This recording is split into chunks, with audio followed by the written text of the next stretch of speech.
The Federal Reserve Bank's inflation fight just got a little bit more difficult because yesterday it was confirmed that not only is the United States economy slowing, but we're also seeing inflation accelerating. Just yesterday, we got the brand new inflation or CPI data, which says that between August of 2022 and August of 2023, CPI or headline inflation grew by 3.7%. And the reason why that's so significant isn't just because of the number, but because back in June, a couple of months ago or a few months ago, we saw inflation at 3%.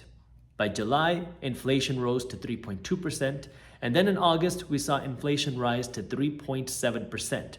So when we thought inflation was on the steady downward trajectory down to 2%, it kind of took this U-turn and now it's starting to rise and it's accelerating in its speed upwards. And just last month, we had a lot of economists saying, oh, this little rise in inflation is just a little blimp, that inflation is still going to be heading downwards. Now, not only did inflation go upwards, but it rose faster than expected. And this is where now it poses a little bit more of a dilemma for the Federal Reserve Bank, because the Federal Reserve Bank has been raising interest rates to bring inflation down. And if inflation is still rising, well, that gives more pressure to the Fed to keep hiking up interest rates, which is having an effect on the economy. Now, before I get to the economic side, let me read you what the White House said regarding this new CPI inflation number. Because the White House put out this report, I'll link it for you down in the description if you want to read it, which said that CPI, or inflation, was a step up from recent inflation reports. And the main factor behind that jump in August inflation was the price of retail gasoline, because the price of retail gasoline grew by 10.6% over the month. Now, the reason why this is so important to understand is because, we could see how the price of energy would impact CPI or headline inflation. However, there's another inflation report called core inflation, which strips out things like energy and gasoline. And this is actually the Federal Reserve Bank's preferred measure of inflation. And what we saw is that core inflation, which doesn't take a look at energy prices, actually rose faster than expected as well. So the White House is saying, oh, the reason why we're seeing this high inflation is because of gas prices. Well, if you take a look at core inflation came in higher than expected at 4.3%, and that was higher than what economists were expecting. So if it's just gasoline, why are we also seeing core inflation rise faster than expected? I'll leave that up to you, but this is where it's important for you to understand the different definitions of inflation and also understand how inflation is impacting everyday people, because inflation disproportionately hurts the financially uneducated, the middle class, and the poor, while it disproportionately benefits the wealthy, because inflation hurts your ability to consume.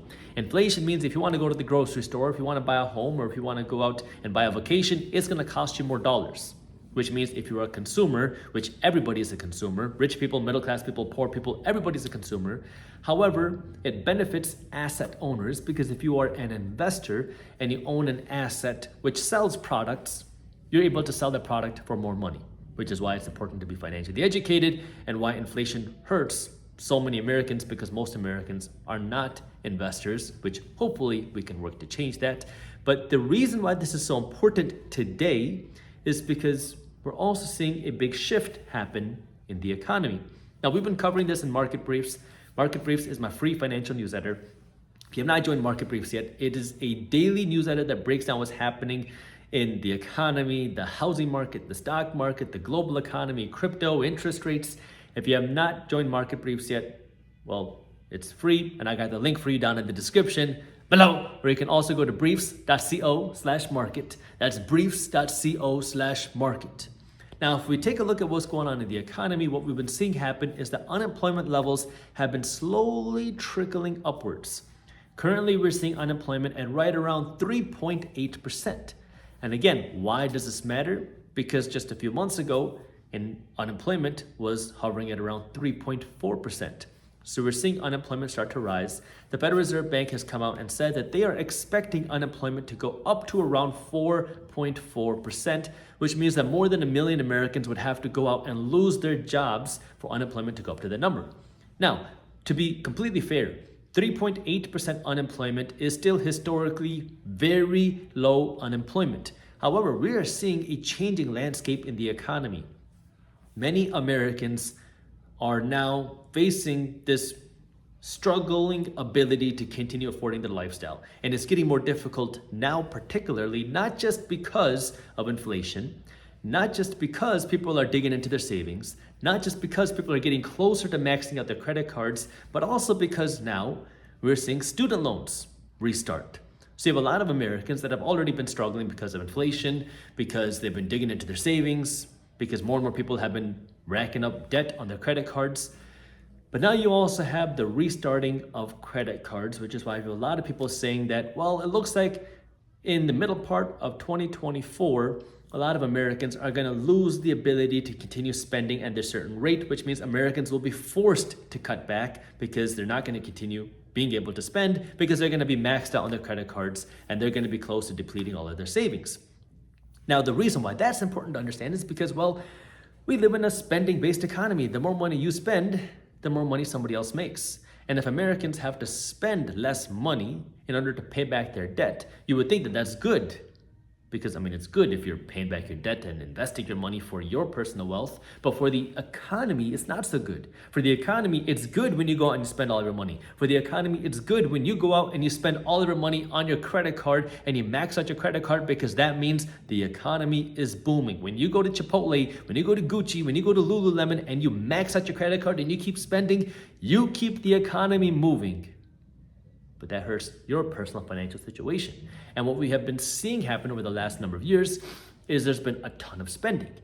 Now, of course, the reason we have all this inflation is because the Federal Reserve Bank printed so much money in 2020, 2021, and even into 2022. And now, because of all that money printing, they're working to reverse all the money printing that they did. And the way that they're reversing all their money printing is by, well, trying to remove that money from the system. The way that they're removing this money from the system is by raising interest rates. Now, of course, raising interest rates has an impact. It's made mortgage payments more expensive.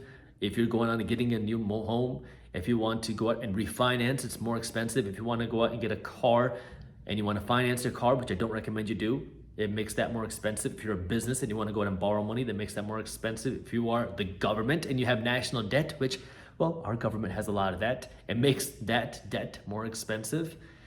And so now these higher interest rates have consequences. Not only does it have consequences on people that want to go out and issue new debt, but it also have consequences on businesses and investors that have old debt, because when that debt starts to readjust, because a lot of the business debt and a lot of the commercial real estate debt is not a 30-year fixed rate mortgage.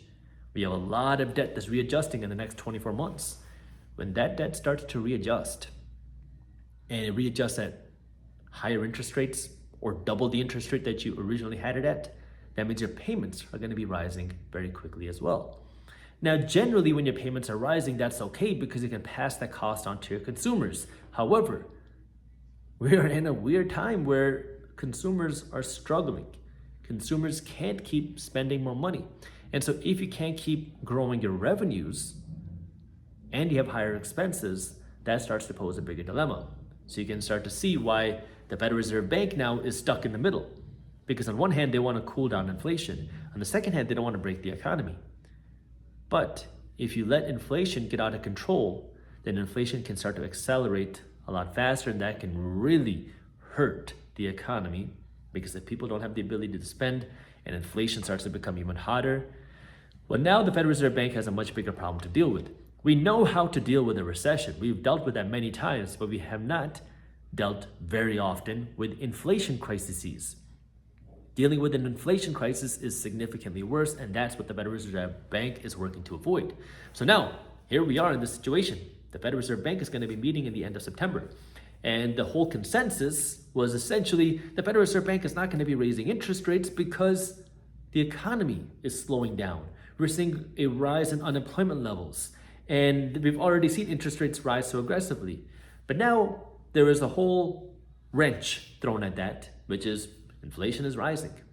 And maybe the Federal Reserve Bank will continue to take some time to just watch it. But if you just take some time to watch it, guess what's happening? The prices of things keep rising while wages don't keep up. And if the prices of things keep rising while wages don't keep up, the average person becomes poorer. And eventually then the Federal Reserve Bank is going to have to take action, which means then interest rates have to go higher, which makes then things even less affordable, which is why, again, 2023 is not the year for you to go out and finance a new truck.